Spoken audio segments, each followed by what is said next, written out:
ఓట్లు అక్కడ కలిసినాయి. అంటే రేవంత్ రెడ్డి గవర్నమెంట్ ఉంది కాబట్టి కాదు, బీజేపీకి కలిసినాయి. 2019 ఎలక్షన్స్ 18 ఇదే మన 23 అసెంబ్లీ ఎన్నికల్లో రేవంత్కి కలిసినాయి. అవును. కానీ గ్రౌండ్లో వర్కౌట్ కాలేదు. జిల్లాలో ఖమ్మంలో కుదిరింది కానీ హైదరాబాద్ ఓట్ బ్యాంక్ రేవంత్ రెడ్డికి వెళ్ళాలి, అది కాంగ్రెస్ బీఆర్ఎస్కే వెళ్ళింది. అది లాస్ట్ ట్రిప్ హైదరాబాద్. అప్పుడు ఈ ట్రిప్ కాంగ్రెస్ కాకుండా బీజేపీకి టర్న్ అయినాయి. అది కనబడుతుంది. అదే ఈ ట్రిప్ అని అనేది కాంగ్రెస్కి వెళ్ళాల్సింది బీజేపీకి వెళ్ళి అంతే.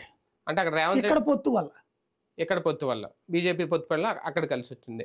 ఒక రకంగా సౌత్ లో ఆక్యుపెన్సీ మొదలైందని అనుకోవచ్చా భారతీయ జనతా పార్టీ? తెలంగాణతోనే బోని కొడుతున్నారు. కర్ణాటక ఎప్పుడూ గెలిచింది కదా, గతంలో 2 సార్లు అధికారంలో ఉంది. ఇక్కడ తెలంగాణలో క్రిందసారి 4 ఉన్నాయి. వాస్తవంగా చెప్పాలంటే దక్షిణాదిలో జాతీయ పార్టీల లెక్క చూస్తే కాంగ్రెస్ కంటే బీజేపీ 4 సీట్లు ఎక్కువ లాస్ట్ ట్రిప్ కూడా. అంటే నిజంగా ఇప్పుడు బీఆర్ఎస్ 0 అయితే 17లో ఖచ్చితంగా ఒక 8 వచ్చినా 9 వచ్చినా 7 వచ్చినా అది బీఆర్ఎస్ నుంచి లాక్కున్నట్టు అవుతుంది కదా, వాళ్ళది వీళ్ళు తీసుకున్నట్టు అవుతుంది కదా. ఖచ్చితంగా ఇద్దరు పుంజుకున్నట్టు. క్రిందసారి 4 బీజేపీ 3 కాంగ్రెస్. ఇప్పుడు ఇద్దరికి ఎక్కువ వచ్చినట్టే. ఫస్ట్ ఆర్ సెకండ్ వీళ్ళిద్దరిలో ఉన్నట్టు. బీఆర్ఎస్ అది మొత్తం కోల్పోయినట్టు. కేంద్రం విషయానికి వస్తే ఈ ఎగ్జిట్ పోల్స్ అన్ని మనం చెప్పుకున్నవన్నీ 50-50 అన్నట్టుగా ఉన్నాయి. కానీ సెంట్రల్లో చూసుకుంటే దాదాపుగా అన్నీ కూడా 340+ ఎన్డీఏ కూటమికి. ఆ ఎన్డీఏకి అంటే 1-2 సర్వేలు